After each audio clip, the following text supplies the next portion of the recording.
The soft dawn light filtered through the stained glass windows of St. Peter's Cathedral, casting a kaleidoscope of colors across the cold stone floor. Among the gathering congregation, no one noticed the hunched figure lingering in the shadows. His weathered face and tattered clothes marked him as one of Manhattan's countless homeless, yet his eyes held an intensity that seemed to pierce through souls. As Father Michael Thompson prepared for morning mass, an inexplicable tension gripped his heart. Something was different today, a weight in the air, a whisper of change, a moment that would shatter their world forever.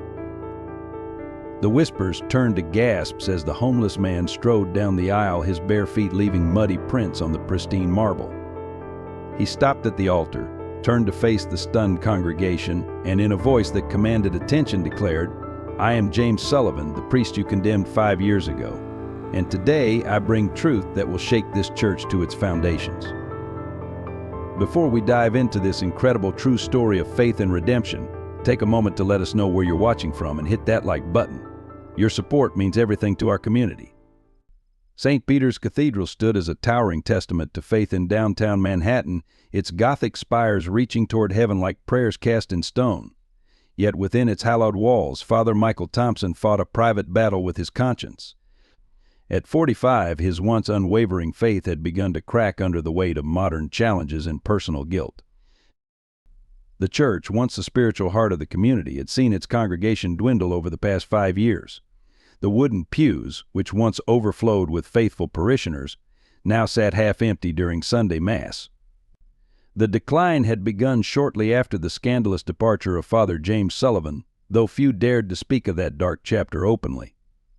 Father Michael's office, a modest room adjacent to the sanctuary, told its own story of decline. Stacks of unpaid bills cluttered his desk, heating costs, urgent repairs, and maintenance fees that the shrinking donation pool couldn't cover. The winter ahead looked grim, with the ancient heating system showing signs of failure and insufficient funds to replace it. The morning light streaming through his window illuminated a newspaper clipping he kept hidden in his desk drawer. Local priest accused of embezzling church charity funds. The yellowing paper bore Father James Sullivan's photo, his mentor's kind eyes haunting Michael's conscience. He had stayed silent during the investigation, fear choking the truth he should have spoken. Beyond the financial struggles, a deeper crisis plagued the community. The wealthy parishioners who remained, led by William Bill Carter, wielded their influence like a sword, threatening to withdraw their substantial donations unless their demands were met. Their latest initiative to sell the church's homeless shelter property to developers felt like a betrayal of everything the church stood for. The shelter had been Father James's pride and joy, serving hundreds of Manhattan's neediest souls each week. Now it stood at risk, its residents already receiving eviction notices. Father Michael's attempts to protest had been met with thinly veiled threats from Carter about reviewing his position as parish priest. The community itself reflected this spiritual malaise. Drug addiction plagued the neighborhood youth, domestic violence calls had increased, and the sense of hope that once defined the parish seemed to have evaporated like morning mist. The local soup kitchen, another of Father James's initiatives, struggled to meet growing demand with dwindling resources. Father Michael spent countless nights kneeling before the altar, praying for guidance, for strength, for some sign that his faith wasn't misplaced. The guilt of his silence 5 years ago ate at him like acid, corroding his relationship with God. He had watched his mentor, the man who taught him everything about true Christian service, being led away in handcuffs, and he had said nothing. The church's problems went deeper than finances or attendance. There was a rot at its core, a corruption of values that manifested in small ways: the whispered judgments against the homeless who sought shelter, the dismissal of abuse allegations against prominent members, the prioritization of appearance over genuine Christian charity. Each Sunday, Father Michael delivered his sermons with increasing difficulty, the words of faith and hope feeling hollow in his mouth. He saw the same struggles reflected in his parishioners' eyes: the questioning, the doubt, the yearning for something real in a world that seemed to have lost its way. The only ones who still believed with pure hearts were those who had the least: the homeless who came for shelter, the poor who sought food and comfort, the broken who needed healing. They reminded him of Father James's teachings about finding God in the faces of the poorest and most desperate. As he prepared for another morning mass, Father Michael couldn't shake the feeling that something was about to change. The air felt charged, like the atmosphere before a storm. Perhaps it was just his conscience growing heavier with each passing day of silence. Or perhaps God had finally heard his prayers for a sign, for a way to right the wrongs of the past and restore faith to his troubled congregation. Little did he know that this ordinary autumn morning would bring a reckoning that would shake St. Peter's to its foundations, forcing everyone to confront the truth they had buried beneath years of comfortable lies and silence. In the front pew, Sarah Anderson clutched her rosary with trembling hands, her elegant appearance masking a mother's profound grief. 2 years ago, her son Michael had been killed by a drunk driver, the son of State Senator Bradley Thompson. Despite witnesses and evidence, the case had mysteriously disappeared from the court docket, leaving Sarah's faith in both justice and God severely shaken. Every Sunday she lit a candle for Michael, her prayers a mixture of mourning and barely contained rage. Robert Wilson, the church's caretaker of 15 years, moved methodically through his morning routine, his skepticism hidden behind a mask of quiet efficiency. His sister Rachel's suicide 6 years ago, following abuse by a prominent church official that was systematically covered up, had transformed him from a devoted believer into a bitter observer. He stayed on, not out of faith, but to honor Rachel's memory and perhaps find evidence to expose the truth she took to her grave. William Bill Carter sat in his usual spot, his expensive suit and carefully cultivated appearance of piety concealing a heart of calculated ambition. As head of the church council and its largest donor, he wielded his influence like a weapon, using the church's financial dependence to maintain control. Few knew of his role in Father James Sullivan's downfall, or the real reason behind his push to sell the homeless shelter, a lucrative deal with developers that would fill his own pockets. Emily Parker, an elderly widow, occupied her corner seat, her weathered face bearing witness to a lifetime of hardship. Her husband Thomas had died in the hospital waiting room last year, denied immediate care because their insurance had lapsed. The hospital, coincidentally, was owned by Carter's Healthcare Corporation. Emily's quiet dignity masked a deep well of pain and an unwavering search for meaning in her loss. Among the scattered congregation sat Mark Stevens, a former investigative journalist who had attempted to expose the truth about Father James's case. His career had been systematically destroyed by powerful interests, reducing him to writing freelance pieces for local blogs. Yet he continued to gather evidence, knowing that somewhere in the web of lies lay a truth that could change everything. Jessica Martinez, a young social worker at the church's homeless shelter, represented the new generation's struggle with faith. Her daily witness of human suffering, combined with the church's seeming indifference to the poor, created a constant battle between her desire to help and her disillusionment with institutional religion. The pending closure of the shelter threatened not just her job, but her last connection to organized faith. The congregation also included David Foster, the reluctant police officer who had arrested Father James 5 years ago. The case had never sat right with him, but pressure from above had forced his hand. Every Sunday he sat in the back, wrestling with his conscience and gathering the courage to finally speak out. Each of these individuals carried their own wounds, their own secrets, their own reasons for continuing to attend services despite their doubts and pain. They represented a microcosm of modern faith broken, questioning yet somehow persisting in their search for meaning and truth. Together they formed a tapestry of human struggle and resilience, their individual stories interweaving in ways they had yet to discover. None of them suspected that this ordinary Sunday would bring a confrontation with the past that would force them to question everything they thought they knew about faith, justice, and redemption. As the morning light grew stronger and the time for Mass approached, these souls gathered in their usual places, each carrying their private burdens, each unknowingly about to become part of a story that would transform not just their lives, but the very foundation of their faith. The stage was set for a revelation that would shatter the careful facades they had built and force them to confront the truth they had all, in their own ways, been avoiding. The heavy oak doors of St. Peter's Cathedral burst open with unexpected force, shattering the reverent silence of the morning Mass. The harsh screech of ancient hinges echoed through the nave like a discordant trumpet blast, causing every head to turn. Silhouetted against the bright morning light stood a figure that seemed to embody both dignity and destitution. The homeless man stepped forward, his bare feet leaving muddy prints on the immaculate marble floor.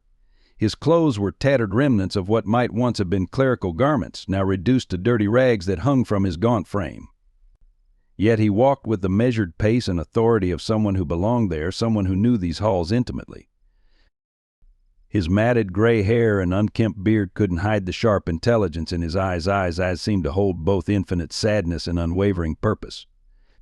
As he moved down the central aisle, the congregation drew back, some from fear, others from disgust, creating a path that led straight to the altar where Father Michael stood frozen in mid-prayer. Bill Carter rose from his seat, his face flushing with recognition and barely concealed panic. "Security," he called out, his voice cracking. Someone called the police, but the homeless man continued his deliberate progress, seemingly deaf to the growing commotion around him. Sarah Anderson gasped audibly as the man passed her pew. Despite his disheveled appearance, there was something hauntingly familiar about his bearing, about the way he held himself. A memory stirred of consoling words spoken at her son's funeral, before everything fell apart. Robert Wilson stepped forward as if to intercept the intruder, but something in the man's eyes made him hesitate. Those eyes, they reminded him of his sister Rachel, of the last time she had tried to tell him something important before her death. He found himself stepping back, his hands trembling slightly. The homeless man reached the altar steps and slowly turned to face the congregation.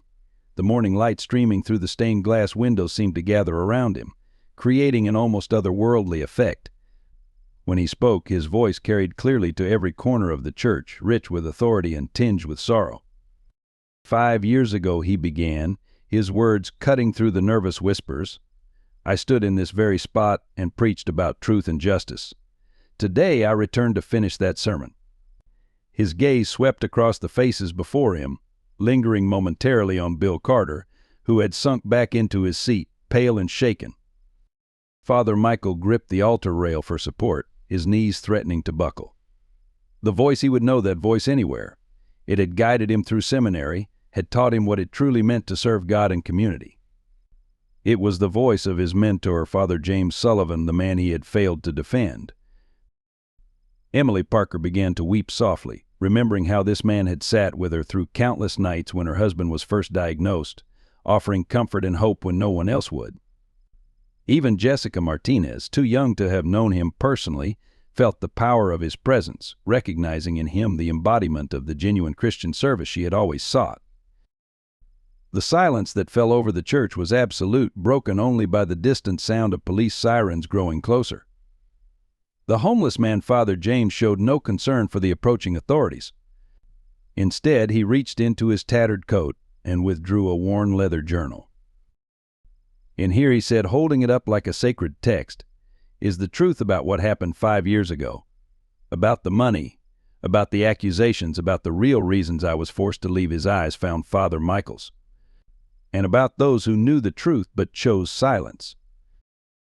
The journal trembled slightly in his raised hand, not from fear but from the weight of its contents. The approaching sirens grew louder, but no one moved. The entire congregation sat transfixed, caught between the comfortable lies they had lived with for years and the promise or threat of truth that stood before them. This was no longer just a disrupted Sunday service. It was the beginning of a reckoning that would force every person present to confront their own role in a 5-year-old injustice that had corroded the very foundation of their faith community. Sarah, Father James spoke softly, his eyes finding the grieving mother in the front pew. Your son Michael didn't die because of a simple drunk driving accident. He died because he discovered something about the church's finances that certain people couldn't allow to be revealed. Sarah's hand flew to her mouth, stifling a cry as the truth she had long suspected was finally spoken aloud. The homeless priest turned to Robert Wilson, who stood rigid by the side altar. Your sister Rachel didn't take her own life, Robert. She was silenced because she witnessed a crime in this very church, the same crime that would later be pinned on me. Robert's stoic facade cracked, tears streaming down his weathered face as years of doubts crystallized into terrible certainty. Father James's revelations continued, each word falling like thunder in the stunned silence. Emily, your husband Thomas wasn't denied care because of lapsed insurance. He was denied because he had evidence about misappropriated funds from the church's healthcare ministry. Emily Parker clutched her chest, her quiet sobs echoing through the nave. The police sirens were now just outside, but Father James showed no sign of hurry. Instead, he opened the worn journal, its pages yellow with age. This journal contains bank records, witness statements, and photographs, evidence that proves how the church's charity funds were systematically stolen and laundered through shell companies owned by members of our own congregation. Bill Carter stood up abruptly, his face ashen. This is slander. This man is clearly deranged, but his protest was cut short as Father James produced a stack of photographs from the journal. Would you like to explain these pictures, Mr. Carter? The ones showing you meeting with the developers who now want to buy our homeless shelter meetings that took place weeks before I was accused of embezzlement. Father Michael stumbled forward, drawn by an invisible force toward his former mentor. The weight of his own complicity pressed down on him like a physical burden. James, he whispered, I should have spoken up. I knew something wasn't right, but I was afraid. Fear, Father James responded, his voice gentle despite the hardness in his eyes, is how they control us, Michael. Fear of losing our position, our reputation, our comfort. But perfect love casts out fear, and today love demands truth. Jessica Martinez stood up from her pew, her young voice clear and strong. The shelter residents have been receiving threats, not just eviction notices, but physical threats. Is this connected? Father James nodded grimly, producing more documents from his journal. Mark Stevens, the journalist, was frantically taking notes, his hands shaking with the magnitude of the story unfolding before him. Years of investigation were being confirmed in minutes, each revelation more damning than the last. Officer David Foster had entered the church, drawn by the commotion, but his hand didn't move toward his weapon. Instead, he stood transfixed as Father James acknowledged his presence. Officer Foster, you too have carried a burden. The evidence you were forced to suppress 5 years ago, I have copies of it all. The atmosphere in the church had transformed from initial shock to a collective holding of breath, as if the very air was heavy with unspoken truths finally finding voice. Each revelation connected to another, weaving a web of corruption and conspiracy that had ensnared them all. But this, Father James said, holding up a final document, this is what they feared most. Proof of where the money really went, not to line pockets, but to hide something far more sinister happening within these sacred walls. Before he could reveal the final document, a shot rang out through the church. The sound echoed off the ancient stones as Father James staggered, the journal falling from his grasp. In the chaos that followed, as people screamed and ducked for cover, Bill Carter was seen rushing toward the fallen pages, his expensive shoes leaving bloody prints on the marble floor. The truth hung in the balance, written in ink and blood, as the past and present collided in a moment that would either break this community forever or become the catalyst for its redemption. Father James deserves a like for his unwavering courage in revealing the truth, yet sadly he hasn't received one. Let's show him our support by hitting that like button. It's the least we can do for someone who sacrificed everything for justice. Or shorter version. This brave priest deserves a like for standing up against corruption, but he hasn't gotten one yet. Show your support by hitting that like button. In the chaos following the gunshot, Father James lay bleeding on the cathedral steps, but his voice remained strong, unwavering. The truth, he gasped, cannot be silenced with bullets. Officer Foster rushed to his side, while Father Michael desperately pressed his own vestments against the wound. The scattered journal pages had created a trail of evidence across the marble floor, each sheet a piece of the puzzle that had haunted St. Peter's for 5 years. As Sarah Anderson gathered the fallen documents with trembling hands, the full story began to emerge. It was never about money, Father James continued, his voice growing stronger despite his injury. The embezzlement charges were a smokescreen. They needed me gone because I discovered something far worse. He nodded to Sarah, who began reading from the recovered pages. The documents revealed a systematic pattern of abuse and corruption that went far beyond simple financial fraud.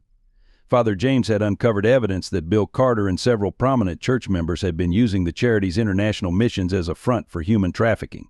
Young, vulnerable people from impoverished communities promised education and opportunities had instead disappeared into a network of exploitation. Michael, your son, Father James turned to Sarah, found the shipping manifests. He was going to expose everything. Sarah's hands shook as she read the documents confirming her son's discovery. The drunk driving accident that killed him had been carefully orchestrated, the police investigation buried under political pressure. Robert Wilson stepped forward, his face ashen. "Rachel, she saw something at the shelter, didn't she?" Father James nodded slowly. "Your sister witnessed them moving people through the shelter's basement. They made it look like suicide, but she left evidence to collect before they could destroy it all."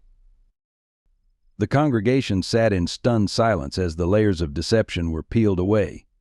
Emily Parker found documents showing how her husband's medical care had been deliberately delayed. He had overheard a conversation at the hospital about missing charity funds and had started asking questions.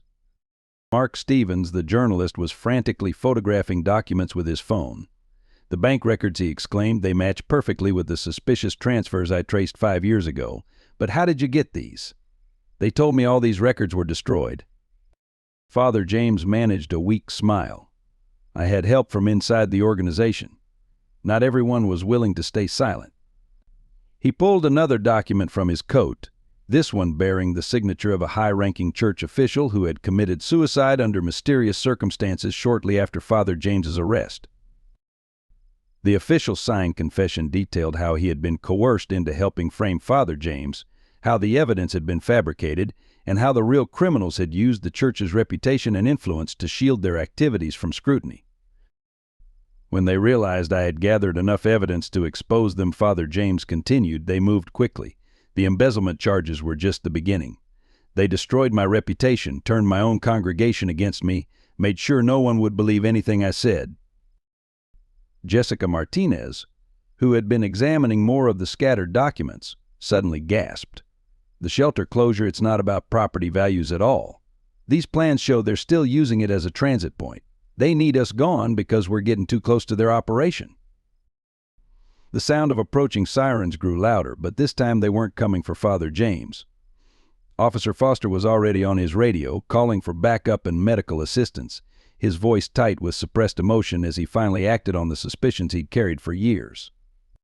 Bill Carter had disappeared in the chaos following the shooting, but his hasty exit had forced him to leave behind his briefcase. Inside, Robert found more damning evidence, detailed plans for expanding the trafficking operation using the church's legitimate charity networks as cover. Father Michael knelt beside his former mentor, tears streaming down his face. "I knew something was wrong," he confessed. "I saw signs, heard whispers, but I convinced myself it couldn't be true. I chose my own comfort over the truth, and people suffered because of my silence." Father James reached up to grasp Michael's hand. "Fear makes us complicit," he said softly. "But it's never too late to choose truth, to stand for justice. That's why I came back, not for revenge, but for redemption. For all of us." The morning sun streamed through the stained glass windows, illuminating the scattered evidence of years of corruption and crime. But it also illuminated something else, the faces of people finally awakening from a long nightmare of silence and complicity, ready to face the truth and fight for justice.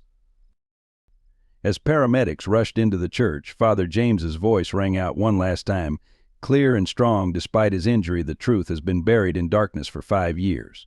Now it's time for light." As medical personnel tended to Father James, Father Michael retreated to his office, his world spinning. The weight of his 5 years of silence pressed down on him like a physical burden. He collapsed into his chair, memories flooding back with merciless clarity.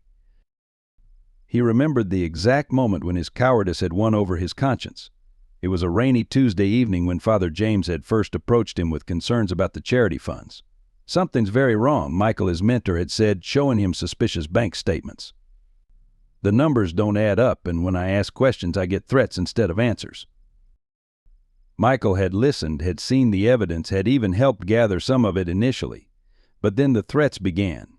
First, subtle suggestions about his position in the church, hints about his elderly mother's nursing home care, which the church partially subsidized.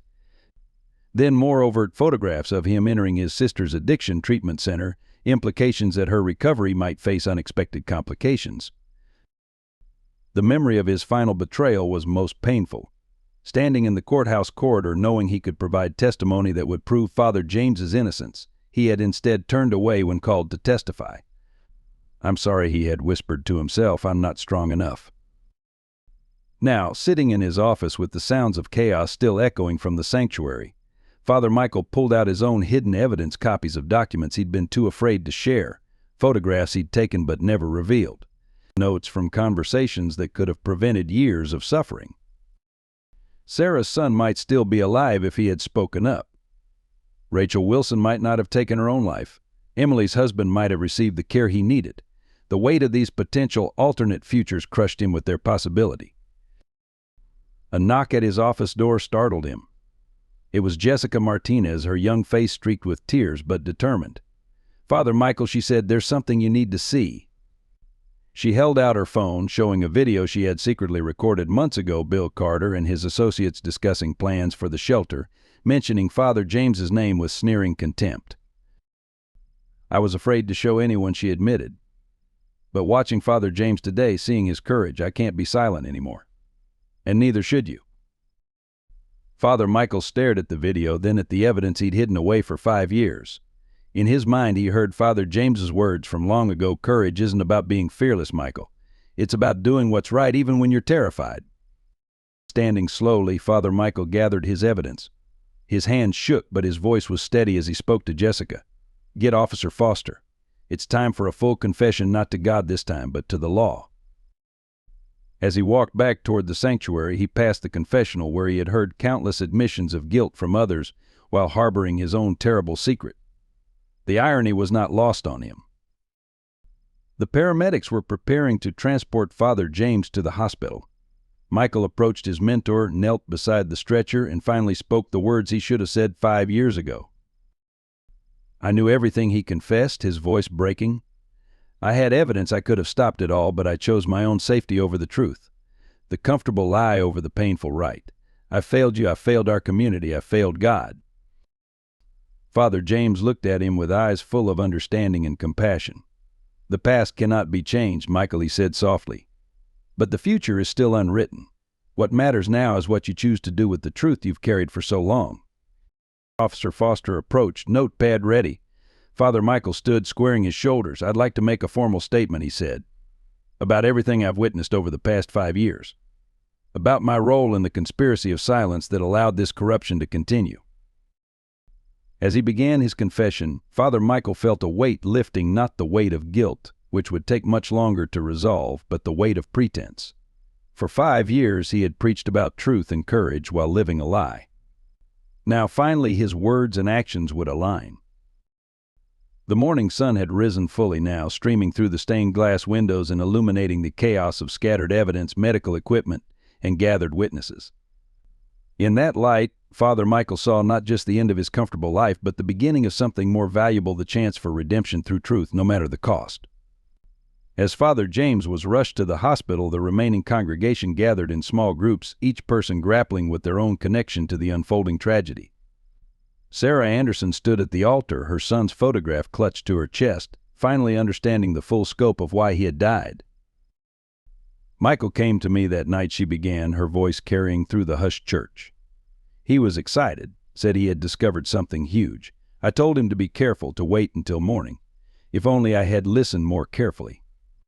She pulled out a USB drive from her purse. "He gave me this, said it was insurance. I've been too afraid to look at it all these years." Mark Stevens, the journalist, quickly connected the drive to his laptop. The files revealed detailed documentation of the trafficking operation: names, dates, bank transfers, and most damagingly, photographs. Michael Anderson had been more thorough than anyone realized, and it had cost him his life. "The accident was no accident," Officer Foster confirmed, reviewing the evidence. "The brake lines were cut. We found evidence at the scene, but the investigation was shut down from above. Senator Thompson's son wasn't even in the car. He was paid to take the blame." Robert Wilson's story emerged next, his sister Rachel's final days taking on new meaning. "She was working late at the shelter that night," he recalled, his voice hollow. "She called me, sounding scared. Said she'd seen something in the basement she wasn't supposed to see. When I got there..." He paused, composing himself. "When I got there, they told me she had already jumped. But Rachel was afraid of heights. She would never have gone to the roof voluntarily." The evidence from Father James's journal confirmed Rachel's discovery. The shelter's basement had been used as a temporary holding area for trafficking victims, disguised as a storage space for donated goods. Rachel had stumbled upon one of their transport operations. Emily Parker's story connected another piece of the puzzle. Her husband Thomas, a hospital administrator, had noticed discrepancies in billing records related to the church's healthcare ministry. They were using medical missions as cover, she explained, her voice stronger now with understanding. Young people would be recruited for supposed medical training programs abroad, but they would disappear into the trafficking network instead. Thomas had begun asking questions, making notes. The night he suffered his heart attack, he had called Emily in excitement, saying he finally had proof of what was happening. But when he arrived at the hospital, suddenly there were no beds available, no doctors who could see him immediately, despite the emergency room being nearly empty. Jessica Martinez stepped forward, adding her own recent observations. The shelter residents have been telling me stories for months, strange noises at night, people they don't recognize coming and going, locked doors where there shouldn't be any. I documented everything, took pictures, but I was too scared to show anyone. She shared her phone's photo gallery, revealing surveillance images of late-night activities at the shelter. The pieces were fitting together, forming a picture of corruption so vast it seemed almost impossible to comprehend. The church's legitimate charitable works had been used as cover for a sophisticated criminal enterprise, with tentacles reaching into healthcare, social services, and international missions. But why didn't anyone notice, someone asked from the congregation. How could this happen right under our noses? Mark Stevens had an answer for that. Because they were experts at hiding in plain sight. They used the church's reputation as a shield, manipulated people's trust, and silenced anyone who got too close to the truth. When suspicious deaths occurred, they were labeled as accidents or suicides. When money disappeared, they found scapegoats. They created a climate of fear where speaking out seemed more dangerous than staying silent. A young woman stood up from the back of the church. My sister, she said, her voice trembling. She disappeared 3 years ago after joining one of the church's youth mission trips. The police said she probably ran away, but she would never. Her voice broke as she recognized faces in the evidence photos. She's there. In those pictures. She's one of their victims. The revelation sparked a cascade of similar stories from the congregation. More families coming forward with tales of loved ones who had vanished after becoming involved with church programs, of strange accidents and unexpected deaths, of warnings and threats when questions were asked. Officer Foster began systematically documenting each statement, building a comprehensive picture of the criminal enterprise that had operated behind the church's facade of respectability. But it was Sarah Anderson who asked the question that hung heavy in the air. What do we do now? She asked, looking around at the gathered faces. How do we make this right? The answer came from an unexpected source. David Foster's partner, who had just arrived on the scene, stepped forward with news that would change everything. We've got Bill Carter in custody, and he's asking to make a deal. The congregation stirred with this news, but Mark Stevens raised his hand for attention. There's more, he said, his laptop screen glowing with freshly decoded files from Michael Anderson's USB drive. Much more. This goes beyond Bill Carter, beyond even St. Peter's. This is just one node in a larger network, and we've just scratched the surface. The morning sun had risen fully now, casting long shadows through the stained glass windows. In its light, the gathered survivors and witnesses began to understand that this was not just about exposing past crimes, it was about preventing future ones. The truth they had uncovered would shake not just their church, but religious institutions across the country. The relative calm of evidence gathering was shattered by the sudden arrival of men in expensive suits, led by Senator Thompson himself. They strode into the church with the confidence of those accustomed to power, but their faces betrayed tension as they surveyed the scene of scattered documents and recording phones. This is a private church matter, Senator Thompson announced, his voice carrying the weight of authority. I suggest everyone leave while we handle this internal situation. He gestured to the armed private security team that had accompanied him, their presence an unspoken threat. Mark Stevens stood his ground, his laptop now backing up files to multiple cloud locations. This ceased to be a private matter when people started dying, he declared, holding up Rachel Wilson's autopsy photos. And when your son took the fall for a murder you helped cover up. The tension in the air thickened as more players arrived on the scene. Church officials from the diocese, lawyers representing various interests, and even local politicians began filling the church, each group staking out territory in the growing chaos. The original congregation found themselves pushed to the margins of their own sanctuary. Officer Foster stepped forward, positioning himself between the newcomers and the evidence. "This is now an active crime scene," he announced. "Nobody touches anything without proper authorization." His hand rested purposefully on his weapon as the private security team moved closer. Sarah Anderson's voice cut through the tension. "My son died to expose this truth," she said, facing Senator Thompson directly. "You can't bury it again." The senator's face flickered with something. Guilt? Fear? Before hardening back into its practiced mask. The church doors burst open again as news vans began arriving outside, attracted by anonymous tips about the unfolding situation. The sight of cameras sparked panic among some of the suited newcomers, who quickly pulled out phones and began making urgent calls. "The media cannot be allowed to sensationalize these unfounded allegations," one church official declared, attempting to herd reporters back outside. But it was too late. Live streams were already running, capturing every moment of the confrontation. Jessica Martinez had positioned herself near the basement entrance, documenting attempts by unknown men to access the shelter area. "They're trying to remove something," she reported via text to Officer Foster. Multiple attempts to get past the police tape. The tension reached a new peak when Bill Carter's wife arrived, her designer handbag containing a thumb drive. "If they're going to take down my husband," she announced to the stunned crowd, "then everyone goes down. I've kept my own records." Her revelation sent several prominent community members rushing for the exits. Father Michael stood at the altar, watching as the church he had served became a battlefield of competing interests. The very forces that had silenced him years ago were now scrambling to maintain control, but the truth had grown too large to contain. Suddenly the church lights went out. Someone had cut the power. In the momentary darkness, sounds of scuffling and hurried footsteps echoed through the sanctuary. When emergency lighting kicked in, several key pieces of evidence had vanished, along with some of the suited men. "They're destroying evidence," Robert Wilson shouted, leading a group toward the church offices. The private security team moved to block their path, creating a tense standoff in the narrow hallway. Officer Foster's radio crackled with urgent updates. Similar scenes were unfolding at other locations across the city: the shelter, the hospital, the church's administrative offices. A coordinated effort to eliminate evidence was underway. Emily Parker, who had been quietly observing, suddenly spoke up. "The hospital records, they're being deleted right now. I can see it happening on my employee portal." She thrust her phone toward Mark Stevens, showing files disappearing in real time. The journalist worked frantically, his fingers flying over his keyboard. "They can delete their copies," he said grimly, "but they don't know about our backups. We've been collecting evidence for hours."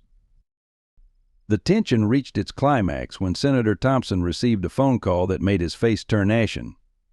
"Father James," he said, his voice losing its authority, "has just given a full statement to federal agents at the hospital. They're on their way." The news sent shockwaves through the crowd. Some of the suited men broke into a run for the exits. Others huddled in urgent conference while security teams formed protective circles around key figures. In the midst of this chaos, Sarah Anderson's phone rang. It was Father James's doctor with news that would change everything. "He's asking for Senator Thompson. Says he has one last piece of evidence that will bring down not just the senator but the entire network, and he'll only reveal it in person." The senator's face showed real fear for the first time as all eyes turned to him. The power dynamics had shifted, and everyone in the church could feel it. The truth was coming, and no amount of money or influence could stop it now. The hospital corridor outside Father James's room became the final battleground. Senator Thompson arrived with his remaining security detail, his face a mask of barely controlled panic. Inside, Father James lay connected to monitors, but his eyes were clear and focused, holding the same intensity they had shown in the church. "Just you," Father James said as the senator approached. "Send them away." After a moment's hesitation, Thompson dismissed his security team, closing the door behind him. Outside, Officer Foster and his partner positioned themselves strategically, while Sarah Anderson, Father Michael, and Mark Stevens waited nearby, watching the scene unfold through the room's window. "You really don't remember me, do you, Senator?" Father James began, his voice weak but steady. "Before I was Father James Sullivan, I was Jimmy Sullivan. My sister worked as your housekeeper 20 years ago." The same sister who mysteriously disappeared after she found certain photographs in your study. The senator's face went pale. That's impossible. Those records were sealed. Nothing stays buried forever, Senator. My entire life becoming a priest, choosing St. Peter's, uncovering your operation, it was all for her. Catherine Sullivan. Remember her name? The first victim of your trafficking network. The revelation sent shockwaves through those listening outside. Mark Stevens was frantically taking notes while Sarah Anderson pressed record on her phone, capturing every word through the partially open door. You're lying, Thompson sputtered, but his composure was cracking. There's no proof. It was all destroyed. Father James smiled sadly. Catherine kept a diary. Everything she saw, everything she suspected. She gave it to me the day before she disappeared. I've spent 20 years gathering evidence, building relationships, waiting for the right moment. The embezzlement charges, my disgrace, living on the streets. It was all part of the plan. I needed you to think you'd won. The senator lunged forward, his hands reaching for Father James's throat, but was stopped by Officer Foster, who had quietly entered at the first sign of aggression. As Thompson was pulled away, his wild eyes fixed on Father James. "Do you know what you've done?" he shouted. "The people involved, they'll kill us all." "That's exactly what I'm counting on," Father James replied calmly. "Your panic, your reaction, it's being broadcast live right now." He nodded toward Sarah's phone. "Your associates will see this and know you're about to break. How long before they decide you're a liability?" The senator's face contorted as he realized the trap. At that moment, his phone began buzzing with messages. As he read them, his last vestiges of control crumbled. "For protection," he whispered. "I need protection. I'll tell you everything." Father James nodded to Officer Foster, who stepped forward with federal agents who had been waiting nearby. As the senator was led away, Father James closed his eyes, exhausted but peaceful. "Catherine," he whispered. "It's done, sister. You can rest now." Outside the room, the corridor had filled with more witnesses to the confrontation. Emily Parker clutched the diary Father James had entrusted to her earlier, Catherine Sullivan's detailed account of the trafficking network's earliest days. Robert Wilson held Rachel's last letter, which suddenly made terrible sense in light of the senator's revelation. Jessica Martinez's phone buzzed with urgent messages from the shelter. The federal raid was underway, rescuing dozens of victims and uncovering evidence that would corroborate everything Father James had revealed. Father Michael approached his mentor's bedside, tears streaming down his face. "All these years," he said, "you carried this burden alone. Why didn't you trust me with the truth?" "Because your honesty had to be genuine," Father James replied. "If you had known my true purpose, they would have seen it in your eyes. Your 5 years of guilt and silence made your testimony today unquestionable." The monitors beeped steadily as federal agents began taking statements from everyone present. Outside, news helicopters circled the hospital, broadcasting the unfolding drama to a stunned nation. The confrontation had ended, but its repercussions were just beginning. As Senator Thompson's confession implicated others, phones began ringing throughout the city. The powerful network that had operated in shadows for decades was finally exposed to the light. Sarah Anderson held her son's photograph, touching it gently. "He knew, didn't he? He was helping you gather evidence." Father James nodded. Michael was brave, like his mother. He chose truth over safety. They all did. Michael, Rachel, Thomas, Catherine. Their sacrifices made this day possible. The room fell silent, except for the steady beep of monitors. The confrontation was over, but the real battle for justice, for redemption, for healing was just beginning. In the tense aftermath of Senator Thompson's arrest, something extraordinary began to unfold in Father James's hospital room. The late afternoon sun filtered through the window, casting an unusual golden light that seemed to envelope the injured priest. Despite his wounds, he appeared to be gaining strength rather than weakening. "There's something else you all need to know," Father James said, his voice carrying an authority that commanded attention. "This isn't just about criminal justice. What happened in our church was a spiritual corruption that demands spiritual healing." As he spoke, memories began surfacing among those present. Sarah Anderson remembered the night of her son's death, a mysterious figure who had held her through her grief, whom she'd later dismissed as a hallucination. "It was you. she whispered to Father James. "You were there, but you were also at the shelter that night. How?" Robert Wilson stepped forward, his face pale. "The day Rachel died, someone left flowers on her grave. The security cameras showed a man who looked like you, but you were supposedly imprisoned." Then his voice trembled. "I kept the footage because it seemed impossible." One by one, similar stories emerged.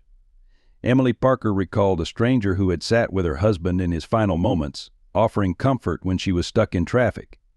Jessica Martinez remembered being pulled back from the shelter's roof during a moment of despair by someone she couldn't quite see. All these years on the streets weren't just about gathering evidence, Father James explained, his eyes shining with an inner light. They were about being present for those who suffered most, about showing that God's love persists even in our darkest moments. The room filled with an inexplicable warmth as Father James slowly sat up, removing the medical equipment attached to him.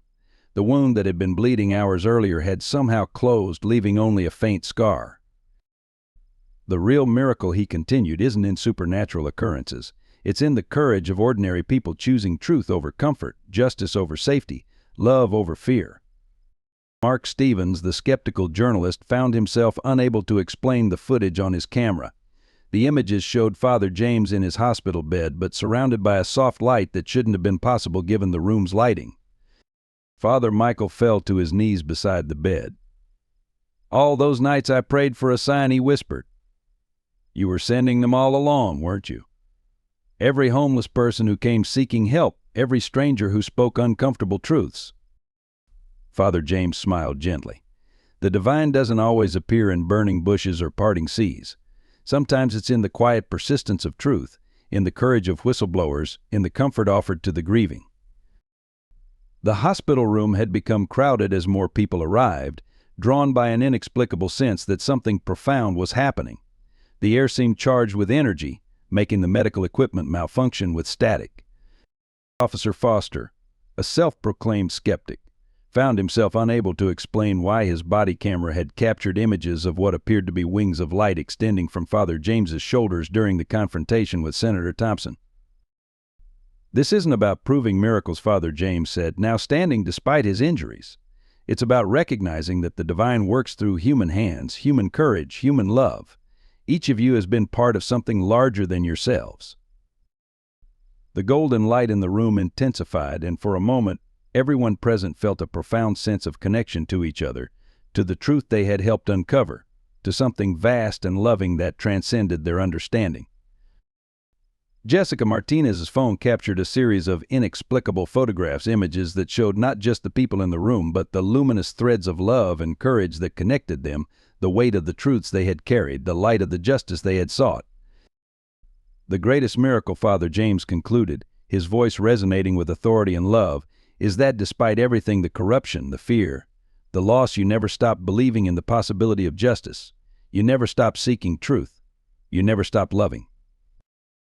As the sun began to set, casting long shadows through the hospital window, those present understood that they had witnessed something that transcended ordinary explanation, not just in the mysterious manifestations, but in the very human miracle of truth triumphing over power, of love overcoming fear, of light penetrating darkness. The divine had manifested not in grand gestures, but in the quiet persistence of those who refused to let truth be buried, who chose to stand for justice despite the cost, who dared to believe that love could overcome corruption. And in that understanding, they found their own miracle, the miracle of transformed hearts and renewed faith. As Father James showed us, miracles happen through human courage and compassion. If this story touched your heart, consider subscribing to our channel. Together, we can share more powerful stories of truth, justice, and faith that remind us of the extraordinary power of the human spirit. In the days following Senator Thompson's arrest, the full weight of personal sacrifices began to emerge. The survivors gathered in St. Peter's basement, now a makeshift support center, sharing stories of what their pursuit of truth had cost them. Sarah Anderson brought out a box of her son Michael's belongings untouched since his death. He knew the risk, she said, her voice breaking as she showed the others his notebook. The night before the accident, he wrote, "If anything happens to me, don't let 'em bury the truth with me." She pulled out his college acceptance letter, dreams that would never be realized. Robert Wilson shared Rachel's final emails revealing how his sister had struggled with the knowledge she carried. "She tried to tell me in code," he explained, tears falling freely. "She wrote about shadows in the basement and angels losing their wings. I thought she was being poetic. I should have listened harder." His marriage had ended during his years of obsessive investigation into her death, his children grown distant from a father consumed by grief and suspicion. Emily Parker revealed the financial devastation she'd endured after Thomas's death. "They blacklisted me from every hospital in the region," she explained. "No one would hire me because I kept asking questions. I lost our house, my retirement, everything. But Thomas." Her voice strengthened. Thomas would have wanted the truth told, no matter the cost. Jessica Martinez's hands shook as she described the threats she'd received. "They followed me home, left messages, killed my dog," she said. "I almost gave up, almost took that job offer in another state. But every time I looked at the shelter residents, saw their courage, I couldn't walk away." Father Michael's confession was perhaps the most painful. "My silence cost others their lives," he admitted. "Every night I write down their names: Michael, Rachel, Thomas, all those trafficking victims we couldn't save. Their blood is partly on my hands because I chose comfort over courage." Mark Stevens laid out the professional price he'd paid. "They destroyed my career," he said, showing articles that had branded him a conspiracy theorist. "My reputation, my savings, my marriage, all gone. Even my children were bullied at school because of the stories about their crazy father." Officer Foster described the isolation within the police force. "Other officers stopped backing me up on calls," he revealed. "My partner requested a transfer. They made it clear, stay quiet or stay unsafe. Every day I had to choose between my oath and my survival." One by one, they shared their losses: broken relationships, lost jobs, destroyed reputations, shattered dreams.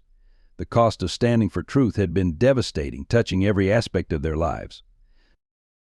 But among the stories of loss emerged tales of unexpected solidarity. Sarah Anderson had secretly helped pay for Robert's legal fees. Emily Parker had opened her small apartment to Jessica when the threats became too serious. Even those who had lost everything had found ways to support each other. "The truth demands sacrifice," Father James had told them. "But it also creates bonds stronger than the forces that try to suppress it."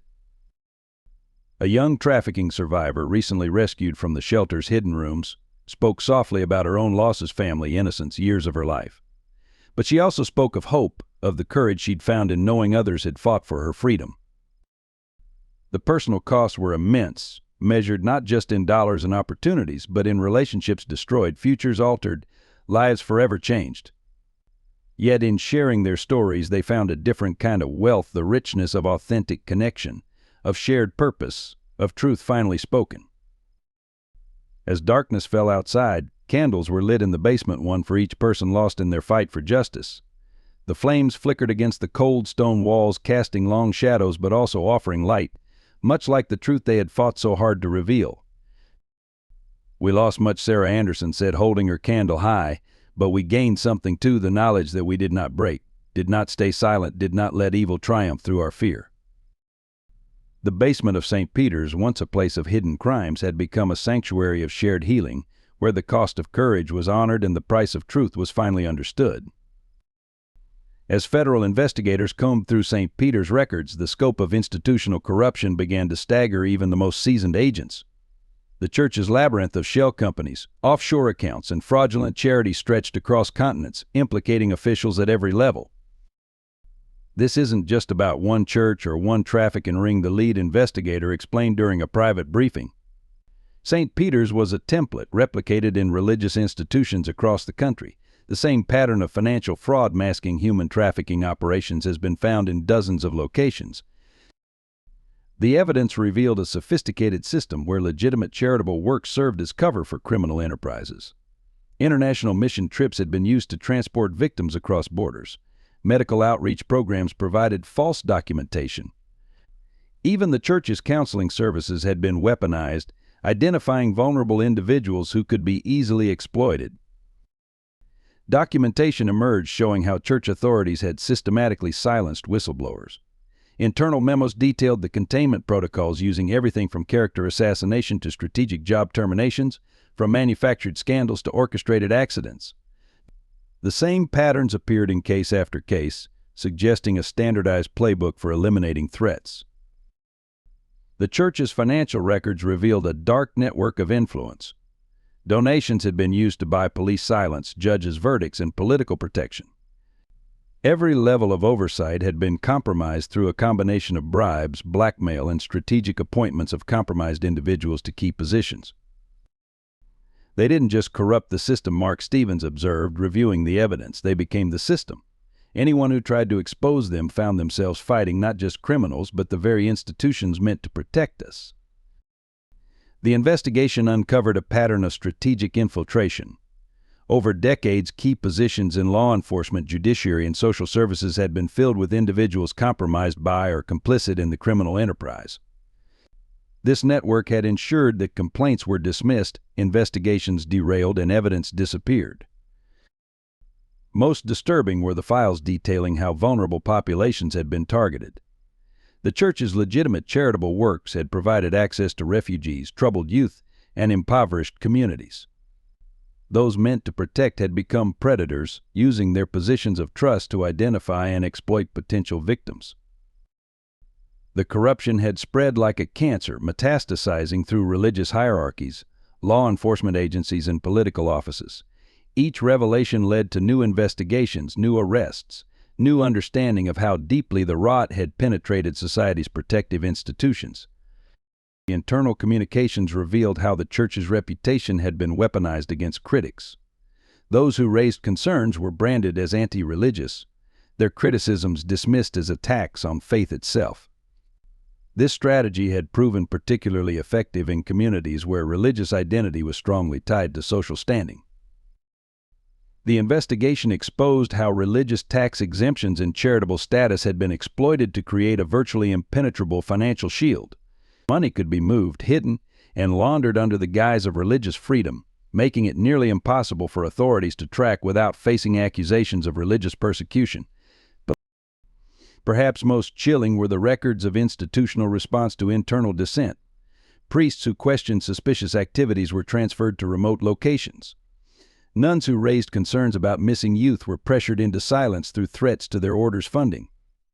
The very structure of religious authority had been turned into a tool for enforcing complicity. As the evidence mounted, a pattern of institutional failure emerged. Oversight bodies had been neutralized, regulatory systems circumvented, and protection mechanisms corrupted. The very institutions designed to prevent such abuse had instead facilitated it. The investigation revealed how religious institutions' special legal status had been exploited to create zones of effective immunity from scrutiny. Constitutional protections meant to preserve religious freedom had been twisted to shield criminal enterprises from investigation. Files were discovered showing how the church's legitimate charitable works had been carefully maintained as a facade, with just enough genuine good work done to deflect suspicion and maintain public support. This calculated balance of visible charity and hidden crime had made the truth seem almost impossible to believe. The depth of institutional corruption forced a nationwide reckoning. As similar patterns were uncovered in other religious institutions, it became clear that the story of St. Peter's was not an isolated case, but a glimpse into a systemic failure of societal safeguards. In the stark interrogation room of the federal building, Bill Carter sat hunched over, his expensive suit wrinkled, his carefully maintained facade crumbling. After hours of questioning, he finally looked up at the investigators with defeated eyes. "You don't understand," he began, his voice trembling. "I didn't start this. I inherited it. When I joined the church council 15 years ago, they made it clear either I became part of their system or I'd lose everything. They already had evidence against me, manufactured or real. It didn't matter." His confession spilled out like a flood, years of suppressed guilt finally breaking free. He described his first meeting with the network's leaders, held in the private room of an exclusive club. "They showed me photos of my daughter at college, my wife at her yoga studio. The message was clear: cooperate or lose them."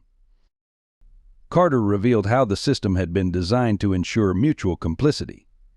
Every new member of the inner circle was required to participate directly in criminal activities. They filmed everything. Once you were in, there was no way out. We all had too much to lose. The most damning revelations concerned Father James's frame-up. They chose him because he was too clean, Carter admitted. His reputation for integrity made him the perfect scapegoat. Who would believe a homeless man over the respected church council? The embezzlement charges were just the beginning. We destroyed everything he loved. Tears rolled down Carter's face as he described Rachel Wilson's death. She wasn't supposed to die. They just wanted to scare her. But she fought back, threatened to go to the media. I was there that night. I heard her screams as they chased her to the roof. I did nothing. His voice broke as he detailed Michael Anderson's murder. The kid was too smart, too dedicated. He had mapped out our entire operation. Senator Thompson ordered the hit, but I provided the details about Michael's routine, his jogging route. I might as well have cut the brake lines myself. Carter's confession included names, dates, locations, a comprehensive map of the criminal enterprise that had operated under the church's protection. He described how Thomas Parker's medical care had been deliberately delayed. We controlled the hospital board. One phone call was all it took.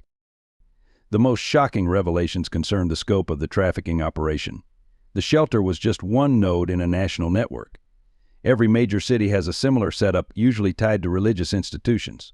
The system is designed to exploit faith, to use people's trust against them. He explained how legitimate charitable works were used as cover. International missions, youth programs, refugee assistance, all genuine services, but with a dark purpose. For every 100 people we helped, 1 or 2 would disappear into the network. The good works made the evil possible. Carter's hands shook as he described his own gradual corruption. At first I told myself I was protecting my family. Then it became about maintaining my lifestyle, my position. The money was incredible, but each compromise made the next one easier. The confession continued into the night, each revelation more disturbing than the last. Carter detailed how they had manipulated evidence, bribed officials, and silenced witnesses. He described the network of shell companies, the offshore accounts, the complex financial schemes that made their criminal enterprise appear legitimate. Father James Carter said, his voice barely a whisper, he knew everything. He spent years gathering evidence, living on the streets, watching us. We thought we had destroyed him, but he was actually destroying us. He understood something we didn't, that the truth can't stay buried forever. As dawn approached, Carter made one final revelation. There's a master file, he said. Everything documented, every crime, every participant. Father James has it hidden somewhere. That's what they're really afraid of. That's why they tried to kill him today. The confession ended with Carter's broken whisper. I thought I was protecting my family, but I destroyed my soul. How do you ask forgiveness for something like that? His words hung in the air of the interrogation room, a testimony to how moral corruption can consume even those who think themselves immune. Outside, agents were already moving on the names and locations he had provided, dismantling the network piece by piece. In his hospital room, Father James gathered the core group: Sarah, Robert, Emily, Jessica, Father Michael, and Mark, to reveal the full scope of his 20-year mission. The afternoon sun cast long shadows as he began his story. When my sister Catherine disappeared, he began, his voice steady despite his injuries, I made a vow, not just to find her killers, but to dismantle the entire system that made her death possible. Becoming a priest wasn't just a calling, it was the first step in a long-term plan. He reached under his hospital mattress and withdrew a small key. In the cathedral's cornerstone, there's a hidden compartment. Inside is Catherine's diary, along with 2 decades of evidence I've gathered. But more importantly, there's a list of every victim we couldn't save, every life destroyed by this network. Their stories deserve to be told. Father James revealed how he had systematically positioned himself within the church, gaining trust while quietly documenting everything. Living on the streets after my disgrace wasn't just about surviving. It gave me access to information, to witnesses who would never trust a man in a collar. The homeless see everything, and they trusted me because I became one of them. He described a vast network of unlikely allies, homeless veterans who conducted surveillance, former victims who provided testimony, even janitors and maintenance workers who had helped gather evidence. While they watched me from their high places, an army of invisible people was watching them. His voice softened as he spoke about Michael Anderson. Sarah, your son wasn't just gathering evidence, he was helping me create a secure database, encrypting files that would expose the entire network. His death wasn't in vain. The information he protected is now in the hands of journalists across the country. To Robert, he revealed the truth about Rachel. Your sister didn't just stumble upon their operation, she was working with me, documenting their movements through the shelter. Her last message wasn't a suicide note, it was coded information about shipping routes and dates. Emily learned how her husband Thomas had been part of a group of medical professionals gathering evidence of trafficking through hospital records. He didn't die because of delayed care, he was poisoned, because he had finally compiled enough evidence to expose the hospital's involvement. To Jessica, he explained why he had guided her to work at the shelter. You have Catherine's spirit, the same determination to protect the vulnerable. I needed someone on the inside who wouldn't look away, who would keep detailed records despite the threats. Father Michael received the hardest truth. Your silence was necessary, Father James said gently. If you had spoken up 5 years ago, they would have eliminated you, and our best chance of exposing them would have been lost. Your guilt kept you vigilant, made your eventual testimony more powerful. Mark Stevens learned that his career hadn't been destroyed in vain. Your articles, though discredited, created a paper trail. Every retraction, every denial became evidence of the cover-up. You were building the foundation for the story that's about to break worldwide. Father James then revealed his masterstroke. The evidence isn't just in one place, it's everywhere. Every major news organization, multiple law enforcement agencies, international human rights groups. At midnight, it all goes public simultaneously. They can't stop it now. His eyes shone with fierce determination as he explained the final phase of his plan. This isn't just about justice for the past, it's about preventing future victims. The evidence we've gathered will lead to systemic changes in how religious institutions are monitored, how charitable organizations are overseen. As he finished speaking, his phone buzzed with a message. A small smile crossed his face. It's beginning, he said. The first news stories are breaking in Europe. By morning, the world will know everything. The group sat in stunned silence, absorbing the magnitude of what they had been part of. Father James had orchestrated not just an investigation, but a complete dismantling of a corrupt system, using his own disgrace as a tool to expose the truth. Catherine, he whispered, touching a worn photo of his sister, we did it. The truth is finally free. 1 month after Father James's revelation, St. Peter's Cathedral hosted a memorial service unlike any in its history.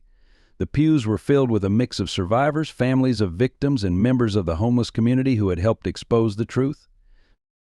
Sarah Anderson stood at the pulpit, her voice strong as she read the names of those lost: Michael Anderson, Rachel Wilson, Thomas Parker, Catherine Sullivan.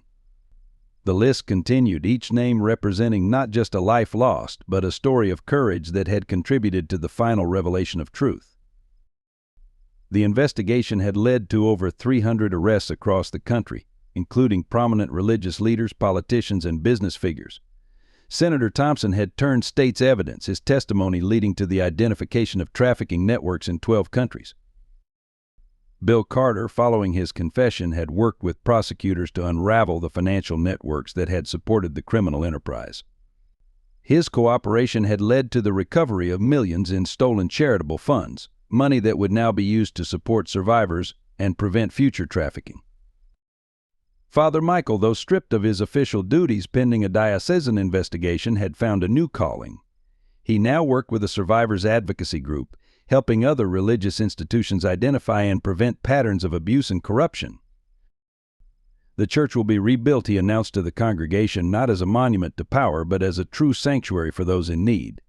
The shelter will remain open, expanded now to include counseling services for trafficking survivors. Robert Wilson had established a foundation in Rachel's name, providing legal support to whistleblowers and protection for those who dared to expose institutional corruption. My sister's death helped expose the truth, he said. Her legacy will be protecting others who choose to speak out. Emily Parker returned to hospital administration, but now headed a new oversight committee ensuring medical facilities couldn't be used to facilitate trafficking. The protocols she developed were being adopted by healthcare systems nationwide. Jessica Martinez took over management of the shelter, implementing new security measures and support services. Under her leadership, it became a model for how religious organizations could serve vulnerable populations while maintaining rigorous protective protocols. Mark Stevens' journalism career was revived, his discredited articles now vindicated. He headed a new investigative unit focused on exposing institutional corruption, his experience making him uniquely qualified to recognize patterns of systemic abuse. Officer Foster had been promoted to lead a new task force specializing in investigating religious and charitable organizations suspected of criminal activity. His team's methodology, incorporating lessons learned from the St. Peter's case, was being taught at police academies across the country. The cathedral itself underwent transformation. The basement, once a site of hidden crimes, was converted into a community center offering counseling, job training, and support services. The stained glass windows were joined by a new installation, a memorial wall bearing the names of those whose sacrifices had exposed the truth. "This is what resurrection looks like," Father James had said before departing for an undisclosed location to continue his work. Not just rebuilding what was lost, but creating something better from the ashes of corruption. The changes extended beyond St. Peter's. New legislation, dubbed Catherine's Law after James's sister, established stricter oversight of religious institutions' financial dealings and strengthened protections for whistleblowers. International investigations continued to uncover similar networks, each revelation leading to reforms and renewed commitment to protecting the vulnerable. The St. Peter's case had become a blueprint for exposing and dismantling institutional corruption. Sarah Anderson, looking out at the gathered congregation, concluded the memorial service with words that captured their shared journey. "We lost much in the fight for truth, but we gained something precious, the knowledge that light will always overcome darkness. That truth cannot be buried forever. That love is stronger than fear." The evening sun streamed through the stained glass windows, casting rainbow patterns across the memorial wall. In that light, the names of the lost seemed to glow, a testament to the cost of truth and the power of redemption. As the congregation filed out, they passed beneath a new inscription above the cathedral door. "The truth shall set you free." The words, once a platitude, now carried the weight of hard-won wisdom, paid for in sacrifice and redeemed in justice. On the first anniversary of the revelations, a letter arrived at St. Peter's, bearing no return address but instantly recognizable as Father James's handwriting. Father Michael gathered the core group in the renovated basement to share its contents. "My dear friends," the letter began, "a year has passed since truth shattered the foundations of corruption. But today I want to share the deepest truth of all, one that goes beyond crime and justice, beyond institutions and power." The letter revealed how Father James had discovered something profound during his years on the streets. "Living among the forgotten, I learned that true faith isn't found in grand cathedrals or official doctrines. It lives in the simple acts of kindness between broken people, in the courage to stand for truth when all seems lost."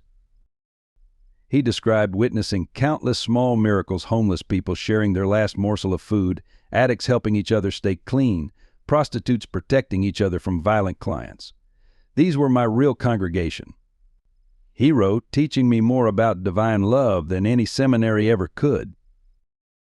Sarah wept as she read his words about Michael. "Your son saw what I saw, that evil thrives not because of its strength, but because good people are made to feel powerless. He died proving that one person's courage can light a fire that darkness cannot extinguish." To Robert, he wrote of Rachel, "Your sister understood that truth isn't just about exposing lies, it's about affirming the value of every human soul. Her death wasn't failure, it was a seed planted in the soil of justice that has now bloomed."